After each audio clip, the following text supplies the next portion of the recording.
Si aujourd'hui, Michael Goldman est sur le devant de la scène en étant le directeur de la Star Academy, il a vécu la notoriété à travers son père, Jean-Jacques Goldman.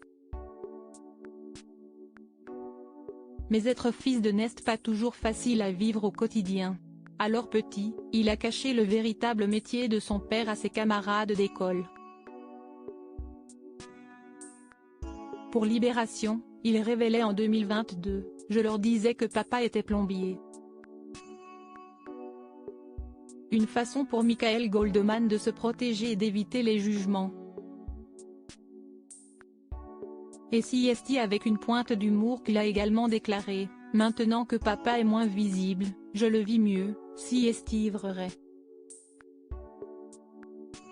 J'écoute même ses disques avec admiration, l'avoir comme père, CST comme avoir une bite de 30 cm, ça a des avantages et des inconvénients. » En apprenant que son fils allait devenir le directeur de la Star Academy, Jean-Jacques Goldman n'a pas manqué de réagir avec beaucoup de fierté. Pour Le Parisien, le producteur de 43 ans a ainsi révélé : « Elle m'a félicité quand il a su que j'allais faire l'émission.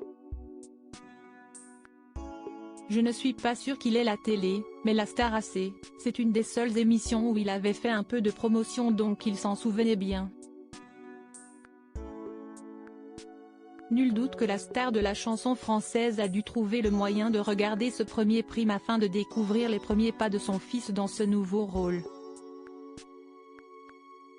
Les Enfoirés, l'appel du pied de Jennifer pour le retour de Jean-Jacques Goldman. Michael Goldman a beaucoup réfléchi avant d'accepter d'être le directeur de la Star Academy, un job que Michael Goldman a hésité à accepter, comme il l'a expliqué aux Parisiens. « Pour être tout à fait honnête, j'ai hésité un moment à faire partie de cette aventure et j'ai dit oui en assistant au casting, car les mots m'ont fait craquer. Tu vois passer 200 jeunes, tu veux tous les prendre dans tes bras, les aider. Cela a duré 4 jours, mais j'aime tellement cela que j'aurais pu faire cela 2 mois d'affilée. Je crois savoir ce que les téléspectateurs attendent. C'est avant tout une histoire des valeurs et de comportement. Il faut être humble et travailleur. Il ne reste plus qu'à savoir si le nouveau directeur de la Star AC arrivera à convaincre son père de venir se produire sur le plateau avec l'un des élèves. Comme il a pu le faire en 2004. Article écrit avec la collaboration de 6 médias. Crédit photo, Benjamin de Coincipa.